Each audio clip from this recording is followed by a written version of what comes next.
Intermediate విద్యలో భాగంగా గత 5.5 దశాబ్దాలుగా నైపుణ్యం కలిగిన విద్యార్థులను తయారు చేయడానికి 28 రకాల వొకేషనల్ కోర్సులు రాష్ట్ర వ్యాప్తంగా సుమారు 250 పైగా కళాశాలలు ప్రవేశపెట్టారని Telangana government contract vocational junior lecturer association అధ్యక్షుడు A Ravishankar, general secretary A Shankaraiah తెలిపారు. అయితే జనరల్ విభాగంలో ఉన్నట్లుగా వివిధ దశలలో కావాల్సిన పోస్టులను మంజూరు చేయకపోవడం వల్ల పేద విద్యార్థులు సరైన నైపుణ్యాన్ని అందుకోలేకపోతున్నారని, ఫలితంగా ఉపాధి కోల్పోతున్నారని వారు ఆవేదన వ్యక్తం చేశారు. ఈ సందర్భంగా మీడియాతో పలు సమస్యలపై వారు చర్చించారు. ये न्यूज़ को पेश करते हैं हैदराबाद होम अप्लायंसेस. हसीना बेगम, నేను వొకేషనల్ కాంట్రాక్ట్ జూనియర్ లెక్చరర్ని. దాదాపు 14 సంవత్సరాల నుంచి మేము ఈ వ్యవస్థలో పనిచేస్తున్నాము. బోర్డ్ ఆఫ్ ఇంటర్మీడియట్ విభాగంలో చాలామందికి జియో 16 ప్రకారము రెగ్యులర్ చేయబడింది. అందులో దాదాపు 3,900 మంది మీరు రెగ్యులర్ చేస్తున్నప్పుడు 411 మందిని కేవలం టెక్నికల్ ఇష్యూస్ అనేసి రెగ్యులర్ చేయకుండా అది జరిగిన 2 సంవత్సరాల తర్వాత కూడా ప్రభుత్వం ఏ చర్యలు తీసుకోకుండా, అధికారులు ఏ చలనం లేకుండా ఇప్పుడు మా వాయిస్ని వాళ్ళు వినట్లేదు. కాబట్టి మేము ప్రెస్ ద్వారా ఆశ్రయించడం జరుగుతుంది.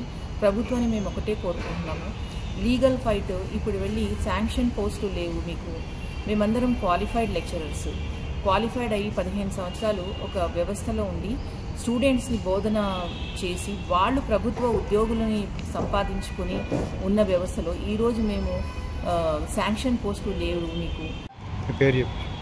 నా పేరు రవిశంకర్, నేను కాంట్రాక్ట్ వొకేషనల్ లెక్చరర్స్ స్టేట్ ప్రెసిడెంట్ని. అయితే ఇక్కడ మాకు ఇంటర్మీడియట్లో వొకేషనల్ వ్యవస్థ ఉంటుంది. ఇంటర్మీడియట్లో వొకేషనల్, జనరల్ 2 వ్యవస్థలు ఉంటాయి. వొకేషనల్ లోపల అప్పట్లో రాజీవ్ గాంధీ రూరల్లో ఉండే పిల్లలకు వాళ్ళకు ఉపాధి కలగాలనే ఉద్దేశంతో ఎంఎల్టీ, ఎంపీహెచ్డబ్ల్యూ, ఆటోమొబైల్ అని అట్లా ఇంజనీరింగ్ కోర్సులు, సివిల్ అని, మెకానికల్ అట్లా కొన్ని కోర్సులు తీసుకొచ్చింది. దాని తర్వాత ఏంటంటే ఇంటర్మీడియట్ అయిపోయిన తర్వాత ఆ పిల్లలు కూడా తొందరగా, అంటే ఆ 2 ఏళ్ళు అయిన తర్వాత అప్రెంటిస్షిప్ ట్రైనింగ్ అలాంటివి ఇచ్చి వాళ్ళు తొందర సెటిల్ అవుతారు. అలాంటి ప్రోగ్రామ్స్ ఇంటర్మీడియట్లో వొకేషనల్లో ఉన్నాయి. అయితే ఆ వొకేషనల్లో మేమందరం లెక్చరర్స్గా వర్క్ చేస్తున్నాం. అయితే ఏంటంటే గత ప్రభుత్వం అంటే టీఆర్ఎస్ గవర్నమెంట్ లోపల కాంట్రాక్ట్ లెక్చరర్స్ని, కాంట్రాక్ట్గా మేము జాయిన్ అయినాము, కాంట్రాక్ట్ లెక్చరర్స్ని రెగ్యులర్ చేయాలని ఒక 16 జీవో తీసుకొచ్చింది. ఆ 16 జీవో లోపల అందరూ జనరల్లో ఉండే అందరూ అంటే 2,907 మంది రెగ్యులర్ అయిపోయినారు. వొకేషనల్లో మాత్రం ఓన్లీ 184 మెంబర్స్ మాత్రమే రెగ్యులర్ అయినారు. ఏంటి మిగతా వాళ్ళు మేము కూడా మమ్మల్ని ఎందుకు రెగ్యులర్ చేయాలి అంటే మీకు కొన్ని పోస్టులు లేవని కొంతమందిని, తర్వాత మీ క్వాలిఫికేషన్ సరిగా లేదని, ఆ విధంగా రెగ్యులర్ చేయకుండా 411 మందిని ఆపిండ్రు. అందులో 175 మంది మేము అన్ని క్వాలిఫికేషన్స్ ఉన్నాయి. అంటే 184 మెంబర్స్ని ఏ విధంగా అయితే రెగ్యులర్ చేసిండ్రో అదే క్వాలిఫికేషన్ ఉండి రెగ్యులర్ కాలేదు. ఏంటంటే శాంక్షన్ పోస్టులు లేదు అంటున్నారు.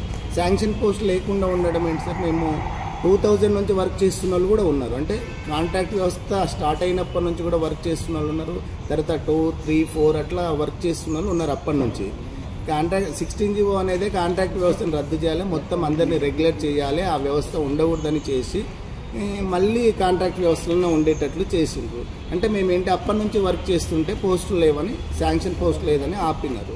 అయితే ఆ టైంలో కూడా మన ఇప్పుడు ప్రజెంట్గా ఉన్న మన CM Revanth Reddy sir PCC అధ్యక్షుని హోదాలో ఉన్నప్పుడు కూడా కలిస్తే సారు మన గవర్నమెంట్ వస్తుంది, మీకు వచ్చిన తర్వాత చేస్తామని చెప్పిండ్రు. అయితే